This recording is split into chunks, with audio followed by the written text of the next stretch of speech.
Assalamualaikum warahmatullahi wabarakatuh. Waalaikumsalam warahmatullahi wabarakatuh. Halo semuanya, perkenalkan nama saya Muhammad Renan Yasmin dari Fakultas Ekonomi dan Bisnis Islam dari Prodi Perbankan Syariah. Saya di sini sebagai host pada talk show UIN Raden Mas Said sebagai benteng Pancasila.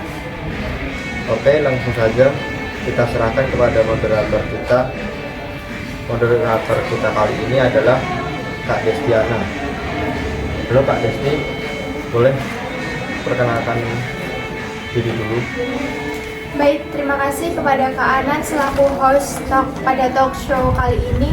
Sebelumnya, perkenalkan nama saya Destiana Rahmawati dengan NIM 235231048. Nah, talk show itu kan bincang-bincang atau diskusi lah ya teman-teman. Jadi kita berlima di sini akan mendiskusikan tema kita yang berjudul UIN Raden Mas Said sebagai benteng Pancasila dengan 3 narasumber kita yang seru-seru nih. Yang pertama ada Kak Daniel, dan yang kedua ada Kak Aulia, dan yang ketiga ada Kak Dinda. Saya hai dulu nih para narasumber kita. Halo. Oke. Sebelum masuk ke tema pembahasan kali ini, aku ada sebuah kutipan pembukaan, yaitu sebuah bangunan jika ingin kokoh, maka harus memiliki fondasi yang kuat. Fondasi tersebut adalah gambaran atau model bentuk bangunan jika berdiri.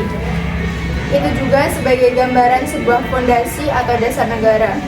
Fondasi pada negara tersebut berupa yang pertama, ciri, yang kedua, cita-cita, yang ketiga, acuan dan tujuan yang akan dicapai suatu negara. Di negara kita Indonesia sendiri, fondasi dan dasar negaranya adalah Pancasila yang ditetapkan pada 1 Juni 1945. Nah, mengenai penjelasan apa sih itu Pancasila dan kenapa Pancasila menjadi dasar negara Indonesia akan disampaikan oleh narasumber kita yang pertama, yaitu Kak Daniel. Untuk Kak Daniel, dipersilakan. Terima kasih Pak Desti. Apa itu Pancasila? Pancasila adalah dasar negara Indonesia. Arti Pancasila bagi bangsa Indonesia yaitu sebagai landasan kokoh yang menentukan identitas kolektif kita, sebagai gelar utama negara dan panduan bagi pembangunan. Pancasila meresap dalam setiap aspek kehidupan kita.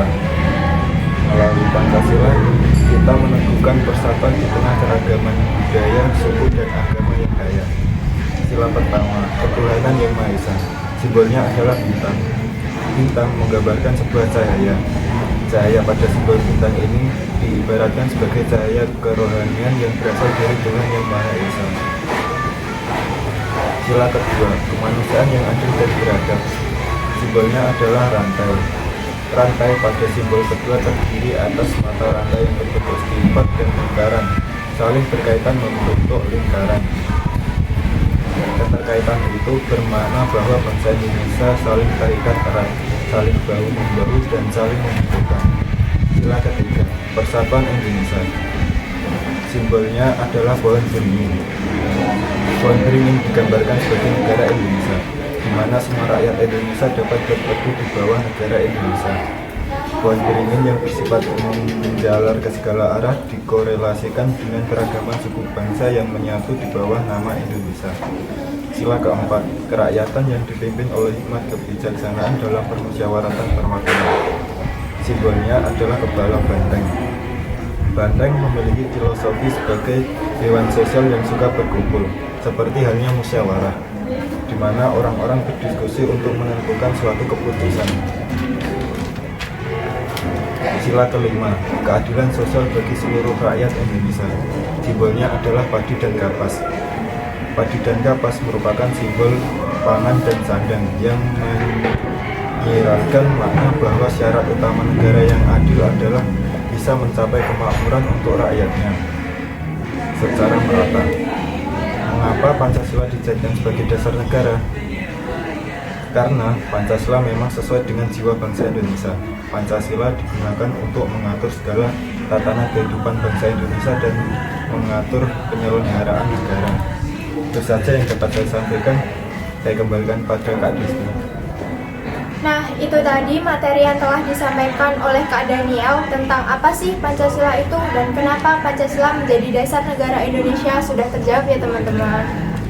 Baik, materi selanjutnya yang kedua, kita akan berdiskusi tentang keadaan yang terjadi saat ini kepada milenial Indonesia tentang paham Pancasila dan penyimpangan-penyimpangan yang terjadi yang akan dipandu oleh narasumber kita yang kedua yaitu Kak Aulia.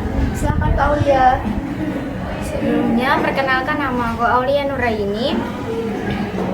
Jadi, di sini saya akan menjelaskan tentang penyimpangan-penyimpangan akan nilai dasar yang terkandung dalam Pancasila yang sampai detik ini masih sering terjadi di sekitar kita. Pada sila pertama yaitu ketuhanan yang Maha Esa, contoh penyimpangannya adalah perusakan tempat ibadah dan gerakan radikal kelompok tertentu yang mengatasnamakan agama. Jadi, perusakan tempat ibadah ini dikarenakan adanya mayoritas yang merasa mereka lebih penting daripada agama-agama minoritas lainnya. Dan yang kedua adalah kemanusiaan yang adil dan beradab, yaitu contohnya adalah penggusuran rakyat-rakyat miskin, kekerasan seksual, dan perilaku bullying. Penggusuran rakyat-rakyat miskin itu berakibat pada rakyat-rakyat yang mereka akan tidak memiliki tempat tinggal. Yang ketiga adalah persatuan Indonesia. Dalam persatuan Indonesia ini, contoh penyimpangannya adalah perang antar suku, tawuran antar pelajar, banyaknya aliran-aliran sesat yang muncul. Dan yang keempat adalah kerakyatan yang dipimpin oleh hikmat kebijaksanaan perwakilan. Contoh perilaku penyimpangan nilai dasar Pancasilanya adalah perilaku KKN, yaitu korupsi, kolusi, dan nepotisme. Perilaku ini masih banyak terjadi ya di sekitar kita, terutama pada pemerintahan Indonesia. Dan yang kelima adalah keadilan sosial bagi seluruh rakyat Indonesia. Contoh penyimpangannya adalah tidak menghormati dan menghargai orang lain dan penindasan. Sekian dari saya serahkan kepada moderator.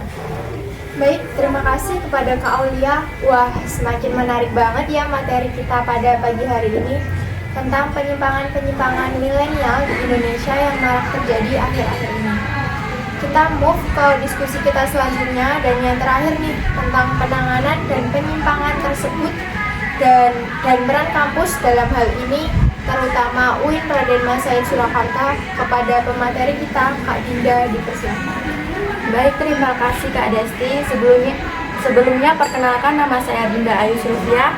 Di sini saya akan menjelaskan bagaimana cara mengatasi penyimpangan nilai-nilai Pancasila dan apa saja sih peran kampus dalam mengatasi masalah tersebut.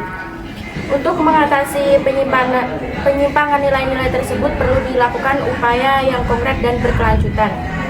Upaya yang dapat dilakukan adalah mengedukasi masyarakat tentang nilai-nilai Pancasila dan menerapkan dalam kehidupan sehari-hari. Contohnya pendidikan. Pendidikan yang baik dapat membantu mengurangi penyimpangan nilai-nilai Pancasila di masa depan. Dengan mengajarkan nilai-nilai Pancasila sejak usia dini yang nantinya akan mewujudkan ketangguhan Indonesia dalam menghadapi segala ancaman, tantangan, hambatan, dan gangguan yang dapat membahagiakan bangsa dan negara baik secara langsung maupun tidak langsung. Upaya lainnya adalah membantu generasi muda dalam memahami dan menerapkan nilai-nilai Pancasila. Dan yang terakhir adalah apa saja peran kampus Universitas Islam Negeri Raden Mas Said Surakarta dalam mengatasi masalah tersebut. Yang pertama adalah mewujudkan semangat untuk hidup dalam keberagaman dan membangun toleransi antar umat beragama. Yang kedua, kampus harus memiliki wadah yang menjadi pusat pembinaan ideologi Pancasila sebagai wujud kepedulian mahasiswa terhadap nasionalisme. Dan yang terakhir, memberikan perhatian pada potensi munculnya paham-paham radikal yang memang sering diawali dari pemikiran yang krisis namun tidak terarah dengan baik. Itu saja yang dapat saya sampaikan. Saya kembalikan kepada moderator Kak Desti. Wah, materi yang terakhir ini sudah cukup menutup pembahasan diskusi kita yang bertema UIN Raden Mas Said Surakarta sebagai benteng Pancasila. Key points dari pembahasan ini adalah dalam mewujudkan UIN Raden Mas Said Surakarta menjadi benteng Pancasila, diperlukan upaya penanganan penyimpangan yang sudah dijelaskan oleh Kak Dinda pada materi ketiga. Selanjutnya kita sudah berada di penghujung talk show. Saya serahkan kepada host Ana. Silahkan. Wah, sudah tersampaikan ya materi kali ini. Jika ada pertanyaan, silahkan sampaikan di kolom komentar. Sekian dari kami. Wassalamualaikum warahmatullahi wabarakatuh. Waalaikumsalam warahmatullahi wabarakatuh.